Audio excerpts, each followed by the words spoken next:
안녕하세요. 3월 1일 수요일입니다. 공짜는 궁극적으로 권리가 됩니다. 어느 식당 주인은 노숙자들이 불쌍하다고 아침마다 밥과 약간의 반찬을 무료로 제공하게 됩니다. 처음에 노숙자들은 밥을 얻어먹으면서 고맙다고 인사를 합니다. 몇 달이 지났습니다. 노숙자들이 점점 많아졌습니다. 노숙자들은 식당 주인에게 고기 반찬을 달라고 합니다. 약간의 고기를 얹어 주었습니다. 또 시간이 흘렀습니다. 식당 앞에는 노숙자들이 진을 치게 되었습니다. 식당 안에서 밥을 먹기 시작했습니다. 노숙자들이 주인이 되었습니다. 식당 주인에게 저녁까지 달라고 요구합니다. 마음에 안 드는 식사가 나올 때면 떼거지로 욕설까지 하게 되었습니다. 이 식당은 어떻게 되었을까요? 이게 세상의 이치고 인간의 본성입니다. 지난 5년 문재인 공짜 정책은 온 국민을 거지근성으로 몰고 갔습니다. 그 중심은 소득주도 성장, 최저임금이 있었습니다. 공짜 정책은 정말 엄청난 부작용이 온다는 것은 삼척 동자도 알고 있는 결말입니다. 기껏 2년도 못 가서 공짜 정책의 부작용이 통계로 나타나기 시작했습니다. 국가 통계를 조작하는 엄청난 범죄를 저지르기 시작했습니다. 국가 통계는 경쟁국가 또는 적성국에게 절대로 들어가면 안 되는 특급 기밀입니다. 통계청 법규에는 통계 자료가 외부로 유출될 때는 엄격하게 관리하고 있습니다. 대한민국 건국 이래 지켜왔던 통계를 문재인 정부가 조작하기 시작했습니다. 2015년 유럽 문명의 발상지 그리스가 부도났습니다. 국민소득 32,000달러 그리스 중산층은 완전 알거지가 되었습니다. 지금도 유럽의 노예 수준으로 살아가고 있습니다. 그리스 아테네 폴리스는 세계 문명을 리드했고 조상들이 남긴 관광 자원 하나로 먹고 살 수 있는 부국이었습니다. 그러나 부패한 권력은 권력을 유지하기 위해 국가 통계 지표를 조작하기 시작합니다. 오랫동안 국민을 속여오다가 폭발한 것이 국가 부도입니다. 그리스 국제공항은 독일로 넘어갔습니다. 관광지는 중국에게 많이 넘어갔습니다. 부도 당시 그리스 좌파 정부는 GDP 대비 14%에 육박하는 재정 적자를 6% 수준이라고 조작해 오다가 EU 조사단에게 적발되었습니다. 그리고 하나 더 소개합니다. 현재 중국의 통계 조작은 그리스보다 더 심각합니다. 중국 33개 자치정부가 있습니다. 이들 지방정부는 예산 배정을 많이 받기 위해서 경제 성장률을 어마어마하게 부풀려 보고합니다. 네이멍구 성의 경제 성장률은 무려 26%로 보고하고 있습니다. 뻥쟁이 국가답게 경제 성장률이 20%가 넘는 자치성들이 수두룩하게 나오고 있습니다. 주거의 장막에서 어디까지 견딜 수 있는지 참 흥미로운 일입니다. 통계 조작은 스폰지에 물이 스며드는 것처럼 수년에 걸쳐서 천천히 무너집니다. 그리스는 7년 동안 통계 조작이 누적되어 오다가 무너졌습니다. 중국 경제는 상당히 누적되어 왔습니다. 인풋이 엉터리가 들어가게 되면 아웃풋은 괴물이 나올 수밖에 없습니다. 그렇다면 지난 5년 한국에는 어떤 일이 있었겠습니까? 아시다시피 문재인은 골수입니다. 좌파는 목적을 위해 수단 방법을 가리지 않는 부류입니다. 2017년 집권하자마자 장하성 정책실장 주도하에 최저임금 16%를 인상합니다. 그 결과는 즉각적으로 편의점 알바가 사라졌고 소상공인들의 폐업이 속출하게 됩니다. 그로부터 1년이 지난 후에 2018년 5월 통계청에서 고용지표가 통계가 나왔습니다. 저소득층 못 사는 사람들의 소득이 8%나 줄어들었습니다. 문재인 청와대는 충격에 빠졌습니다. 그동안 붉은 무리들은 최저임금을 올리게 되면 저소득층 소득이 올라가서 자기들의 표에 유리하다고 보았습니다. 입이 마르도록 저소득층을 설득했습니다. 청와대는 비상회의 소집합니다. 통계를 조작하라고 명령합니다.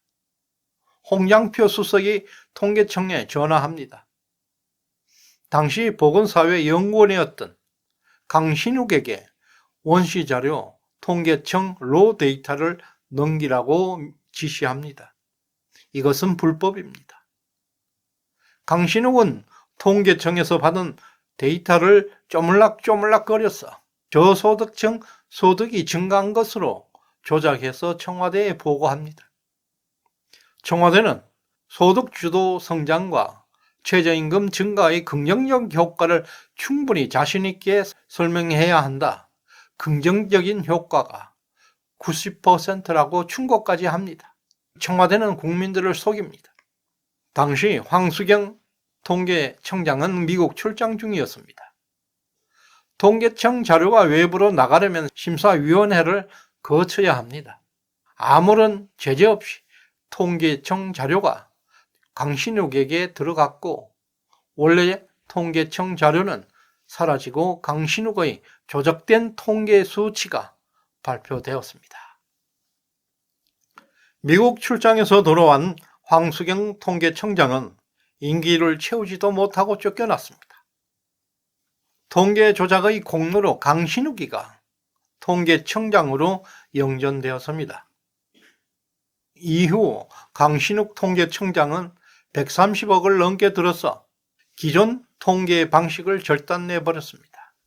건국 이래 지금까지 통계를 생산해온 그 방식들을 변경해버렸습니다. 기존의 국가 통계 방식이 쓰레기가 되었습니다. 이제 통계를 비교할 수도 없게 되었습니다.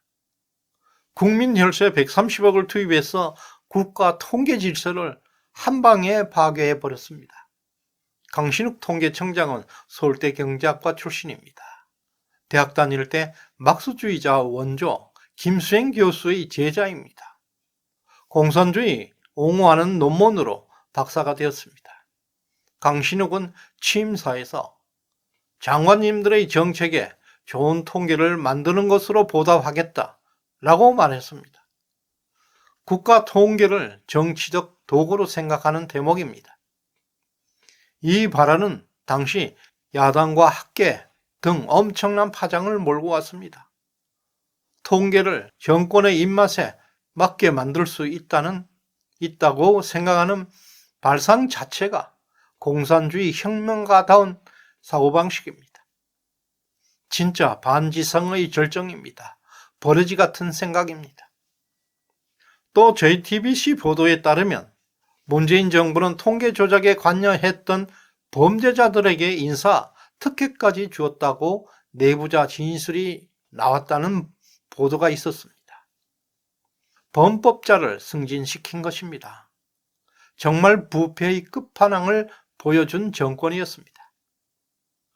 그리고 조선일보 보도에 따르면 문재인 정부는 통계청으로부터 공표하기 전 통계 자료를 요구한 건수는 박근혜 정부보다 무려 4배가 넘었다고 합니다.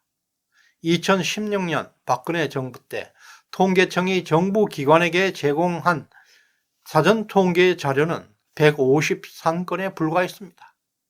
그러나 문재인 정부 출범 첫 해 2017년 336건, 2배가 되었고 황수경 통계청장이 납득하지 못할 이유로 경질되고 골수 막스주의자가 새 통계청장이 된 2018년에는 무려 514건이나 급증했습니다. 이후 2019년 720건까지, 2020년 615건, 2021년 640건으로 박근혜 정부에 비해서 사전 통계 자료 제공 건수는 무려 4배 이상 폭증했습니다. 왜 이렇게 폭증했을까요? 통계청에서 발표하기 전에 문재인 정부가 입맛에 맞게 마사지해서 통계를 발표하기 위해서 그렇게 많이 요구한 것입니다. 드루킹 여론조작 정권답게 국가 구석구석 입맛에 맞는 통계를 조작하고 마구잡이로 뿌려댔습니다. 지난 5년 국민성이 거지건성이 되었습니다. 공짜가 당연해졌습니다. 소득주도 성장, 주 52시간 근무제, 소상공인들이 감당하기도 힘든 급속한 최저임금 상승 등으로 국가 경제는 뿌리째 흔들렸습니다. 그런 공짜 정책의 부작용이 엄청나게 튀어나오기 시작했습니다. 일자리 예산에 54조를 투입하고도 185만 개 오히려 일자리가 사라져버렸습니다. 김현미 국토부 장관은 54% 집값 상승률을 고작 11%라고 발표하기도 했습니다. 막수주의자, 통계청장까지 교체하면서 국가 통계 시스템까지 작살내버렸습니다. 그래도 안 되는 것은 통계 수치 그 자체를 조작하기 시작했고, 통계는 쓰레기가 되었습니다. 공산당식 통계가 되었습니다. 좌파들이 집권하면 국가 경제는 몰락합니다. 사회주의 국가들이 몰락하는 이유입니다. 이것은 역사적 진리입니다. 몰락하는 경제를 숨기기 위해서 통계를 조작합니다. 좌파들은 끊임없이 유토피아 세계를 약속합니다. 끊임없이 통계 수치를 조작해야 합니다. 끝까지 국민들을 속여야 합니다. 소련, 북한, 중국, 베네수엘라, 그리스를 보면 알 수 있습니다.